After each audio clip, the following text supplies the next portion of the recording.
नमस्ते दोस्तों। Mazagon, garden reach, Cochin shipyard, ये सारे पीएसयू स्टॉक एकदम बुरी तरह गिर चुके भाई। अपने ऑल टाइम हाई प्राइस से 30%, 20%, 36%, 40% तक टूट चुके हैं। और ये कहाँ तक टूटेंगे किसी को कुछ पता नहीं। अब लोगों का इसमें ये सवाल है कि भाई ये वापस ऊपर जाएगा कि नहीं, कब जाएगा, और अपना ऑल टाइम हाई प्राइस को ये वापस टच करेगा या नहीं करेगा। लोगों में ये काफ़ी सवाल है। लोग काफ़ी परेशान होते रहेंगे कि भाई हम ये किस मुसीबत और झंझट में फंस चुके हैं। भाई अढ़ाई अढ़ाई 3-3 हज़ार रुपये के स्टॉक 1700 रुपये पे चल रहे हैं। इसके लिए भाई मैं पिछले 10 दिनों 15 दिन पहले मैं एकदम चिल्ला चिल्ला के बोल रहा था, हर वीडियो में बोल रहा था पीएसयू स्टॉक से दूर रहना, पीएसयू स्टॉक से दूर रहना। और देख सकते हो भाई आखिर में क्या हो गया। सरकारी कंपनी में ऐसे ही होता है भाई। ऊपर के लेवल पे बड़े लोग बेच देंगे, फिर छोटे लोग फंस जाते हैं उसमें। अभी मैं आपको एक जादू दिखाता हूँ, तब आपको समझ में आएगा। ये देखो मझगांव का मैं आपको बताता हूँ, ठीक है। स्क्रीन रिकॉर्डिंग चालू हो गया है, मैं डाल भी दूंगा, स्क्रीन पर दिखता रहेगा अभी आपको। देखो लोग इसमें लोगों को कैसा फंसाया जाता है, पहले मैं वो बात करता हूँ तो आपको भी समझ में आएगा। अभी देखो इसका रिजल्ट कभी आना था, 14 तारीख को, ठीक है। 14 अगस्त को क्वार्टरली रिजल्ट आना था। रिजल्ट इनका ख़राब आया, नेट प्रॉफिट बढ़ के आया, पर वो अदर इनकम उसमें अदर इनकम बढ़ के आया, जिसकी वजह से हमको नेट प्रॉफिट बढ़ता हुआ दिखाई दे रहा है। बाकी सेल्स और रेवेन्यू उनके उतने ही है। तो रिजल्ट ख़राब आया, ख़राब मतलब डिसेंट बोल सकते हो। और ये काफ़ी चल भी चुका था, इसमें प्रॉफिट बुकिंग भी हो रही है, ये भी बोल सकते हो। तो इसमें मैं आपको ये बताना चाहता हूँ, रिजल्ट उतना खास नहीं आया जितना इसका हाइप बना के रखा था। मझगांव मझगांव मझगांव 5-5, 4-4 गुना हो गया, उस हिसाब से रिजल्ट नहीं आया। 14 अगस्त को रिजल्ट आया था। मैं 1 मंथ के चार्ट पे लेके चलता हूँ। 14 अगस्त किधर है हमारा, ये देखो, ये 14 अगस्त है। 14 अगस्त को रिजल्ट आया। 14 अगस्त को प्राइस कितना था, 4700, 4800, ठीक है। अब यहाँ से स्टॉक के प्राइस को ऊपर उठाया, ठीक है। ऊपर उठा नहीं, उठाया, वर्ड्स को ध्यान से समझना, मतलब ऊपर किसी ने इसको उठाया। 14 अगस्त को रिजल्ट आया, ऊपर उठाया। अब जिसने उठाया उसको पता है भाई रिजल्ट ख़राब है, पर माल बेच के भी तो निकलना है ना। अब 14 अगस्त के बाद इसको देखो ऊपर उठा दिया स्टॉक को सीधा एंड मोमेंट में। हाँ, तो लोगों को लगा अभी रिजल्ट अच्छा, शायद इसका रिजल्ट शाम को आया था, मुझे याद नहीं है, शायद शाम को आया था। तो क्या किया ये 14 अगस्त को ना, देख सकते हो कि 2:30-3 बजे इसमें एकदम खतरनाक स्पाइक देखने के लिए मिला, एकदम फटाफट बूस्ट हो गया। तो लोगों को क्या लगा अब रिजल्ट अच्छा आने वाला है, पर रिजल्ट आया ख़राब। अब लोगों ने तो यहाँ पे ख़रीद लिया ना माल। अब देखो 14 अगस्त 15 अगस्त को शायद छुट्टी था, हाँ 15 अगस्त छुट्टी था। तो 14 और 16 अगस्त को देखो लोग यहाँ पे ट्रैप हो रहे हैं। ये ट्रैपिंग है जो आप स्क्रीन पे देख रहे हो ना, ये ट्रैप हो रहे हैं। अब ट्रैप हो गए, अब क्या करना भाई, बेचो, निकलो निकलो। ये देखो ये कैसे गिरते जा रहा है। यहाँ पे लोगों को ट्रैप करा है, यहाँ पे लोगों को ट्रैप करा है, ट्रैप कराने के बाद बेचो, माल निकलो। अभी देखो 14 अगस्त की तरह ये देखो, ये ट्रैपिंग है सब भाई। ये देखो ये भी ट्रैपिंग है। देखो 23 जुलाई, पहले से ही रिजल्ट पता रहता है बड़े बड़े लोगों को क्या होने वाला है। देखो ये ट्रैपिंग है, यहाँ पे ट्रैप किया, फिर ऊपर लेके गए स्टॉक का प्राइस, ठीक है। ध्यान से देखो, हाँ ये वापस चार्ट में आपको दिखाता हूँ। ये देखो यहाँ पे ट्रैप किया, यहाँ पे ट्रैप किया, ऊपर लेके गए, लोग खुश हो गए कि स्टॉक का प्राइस ऊपर जा रहा है, वापस नीचे गिरने लगा। फिर यहाँ पे लोगों को ट्रैप किया, ये यहाँ पे लोगों को ट्रैप किया। अब ट्रैप होने के बाद वापस ऊपर जा रहा है। यहाँ वाले जिसने बाय किया वो खुश हो गए, और जिसने यहाँ पे बाय किया वो यहाँ पे खुश हो गए। फिर यहाँ पे वापस नीचे आया, यहाँ पे ट्रैप किया, फिर वापस ऊपर गया। अब ये ट्रैपिंग में स्टॉक एकदम भाई आ गया है नीचे, कितना 35-30%, समझ रहे हो। ये जो डिप जाता है फिर ऊपर आता है, फिर डिप जाता है फिर थोड़ा ऊपर आता है, ये सब ट्रैपिंग है। डिप में लोगों को ट्रैप करते हैं और फिर बाद में एक झटके में माल बेच के निकल जाते हैं सुबह का सुबह ही, और लोगों को पता नहीं चलता है।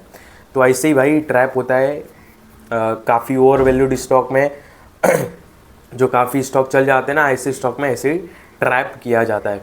गार्डन रिच देखो भाई, गार्डन रिच में भी ये देखो यहाँ से गिरना चालू हुआ, यहाँ पे ट्रैप किया लोगों को, फिर ये नीचे गिरा, फिर वापस यहाँ पे ट्रैप किया। तो भाई ऐसे ही ट्रैप चलता है सरकारी स्टॉक में, हमको देखने के लिए मिलता है। जो स्टॉक काफ़ी चल जाते हैं, बड़े लोग को पता चल जाता है कि भाई अब स्टॉक का रिज़ल्ट ख़राब आने वाला है, तो माल बेचो। और माल बेचने के लिए क्या करेंगे, लोगों को ट्रैप कराएंगे। यहाँ पे ट्रैप करा है बेचो, यहाँ पे ट्रैप करा है फिर बेचो, फिर यहाँ पे ट्रैप करा है फिर बेचो।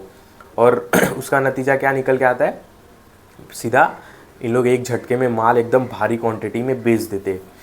तो यार अभी इसमें कुछ रास्ता नहीं है देखा जाए तो, मतलब क्या करे नहीं करे क्योंकि दो ही ऑप्शन है अभी अपने पास, या तो लॉस बुक करो, नहीं तो भाई वेट करो। अब कब तक आएगा वो कुछ भरोसा नहीं, क्योंकि एक बार भाई सरकारी कंपनी से भरोसा उठ जाता है तो जल्दी लोग आते नहीं है बायर्स, इस बात को ध्यान रखना। IRCTC में भी सेम हुआ था, और आज भी IRCTC, मतलब मुझे याद भी नहीं, रुको मैं एक सेकंड देख लेता हूँ फिर आपको दिखाता हूँ। IRCTC आज भी हाँ ये देखो, IRCTC 2021 से आज भी एक ही प्राइस पे फंसा हुआ है। क्यों फंसा हुआ है? क्योंकि IRCTC में भी कुछ सरकार ने उंगली की थी, और सरकार ने जब उंगली की तो लोगों को ये उंगली पसंद नहीं आई, बड़े लोगों को ये उंगली पसंद नहीं आई। बस उंगली की थी और उंगली डाल के निकाल दिया था, ऐसा समझो। मतलब क्या बोल रहे थे सरकार की, जो IRCTC का नेट प्रॉफिट है उसमें कुछ हिस्सा हम रखेंगे, ऐसा सरकार का बोलना था। लोगों को नहीं पसंद आया, लोग वापस आए नहीं इस स्टॉक में, और जबकि सरकार ने अपना फैसला वापस भी ले लिया तो भी लोग वापस नहीं आए, क्योंकि लोगों का भरोसा उड़ जाता है, बायर्स का भरोसा उड़ जाता है।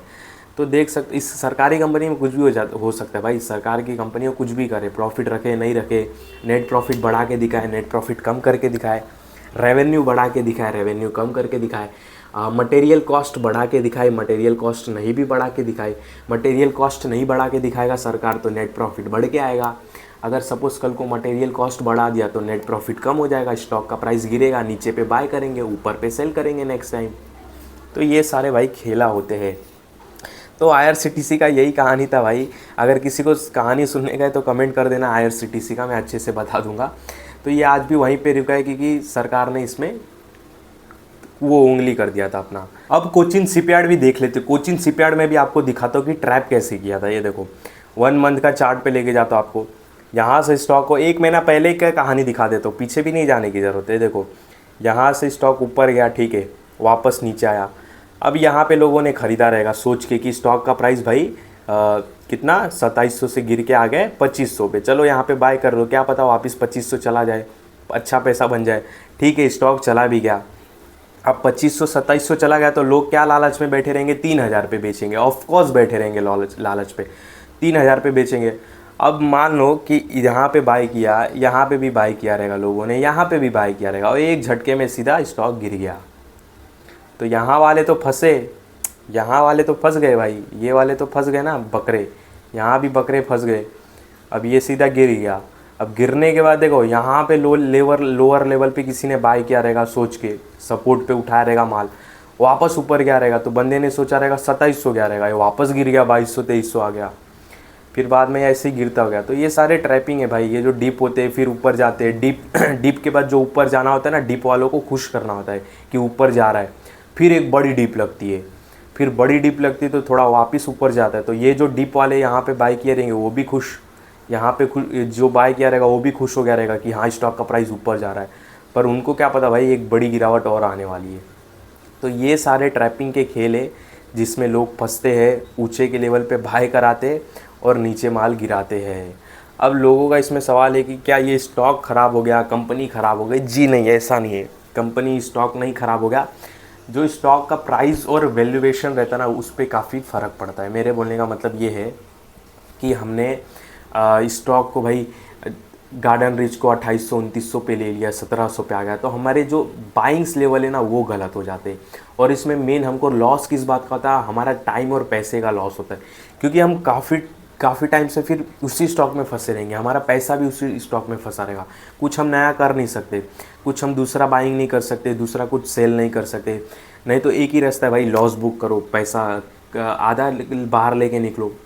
10,000 लगाया रहेगा तो भाई 6,000 लेके निकलो, 4,000 लॉस में गया। और अगर 4,000 भी चाहिए तो टाइम दो। अब टाइम कितना दो किसी को कुछ नहीं पता भाई, सरकारी कंपनी है, किसी को कुछ नहीं पता कितना टाइम लग सकता है। 1 साल भी लग सकता है, 2 साल भी लग सकता है, 1 महीना भी लग सकता है। कुछ सरकार ने ऊपर नीचे कुछ कर दिया, कुछ जादू मंत्र कर दिया, स्टॉक प्राइस को भगा दिया अपने हिसाब से, अपने मतलब से, तो निकल सकते हो। पर मुझे नहीं लगता है कि अभी जल्दी कुछ होगा इसमें। एक ही प्राइस पे मुझे लग रहा है कि काफ़ी समय से अब घूमेगा।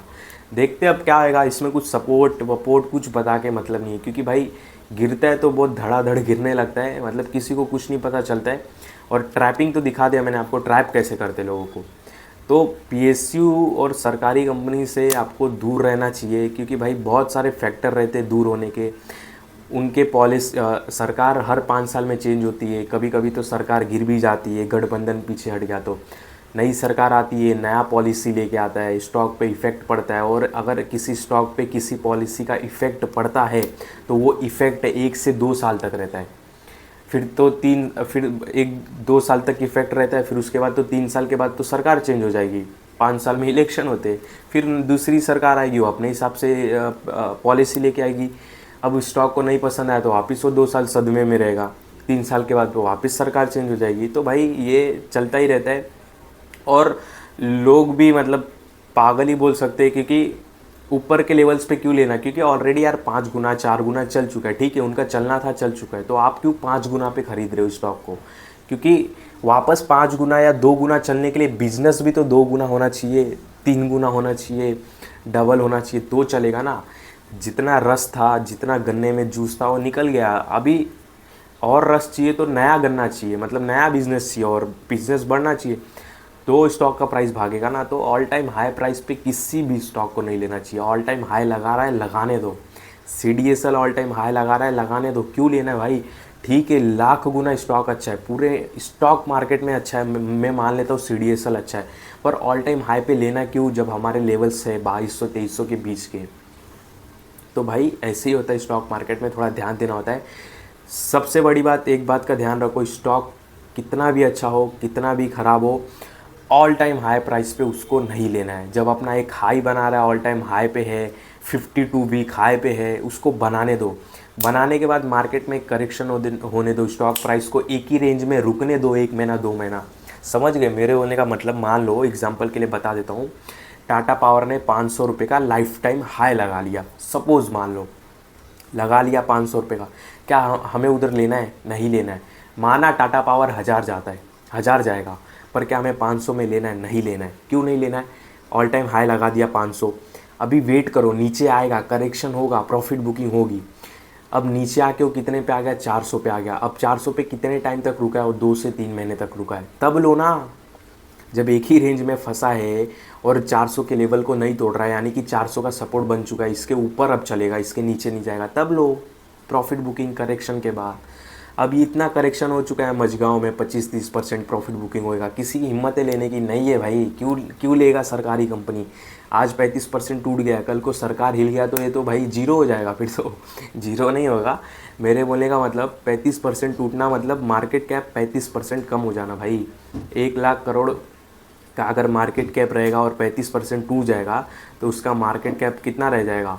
65% रह जाएगा, 65 नहीं सॉरी 75% रह जाएगा, 75,000 करोड़ उसका मार्केट कैप हो जाएगा 1 लाख करोड़ से। तो काफ़ी इफेक्ट पड़ता है, इस बात को ध्यान देना चाहिए जो भी नए इन्वेस्टर है। बाकी कुछ भी आपके सवाल रहेंगे कमेंट करके पूछ सकते हो, आपके सवालों का जवाब ज़रूर आपको मिल जाएगा। ये था भाई मझगांव, कोचिन शिपयार्ड और गार्डन रीच के ऊपर वीडियो।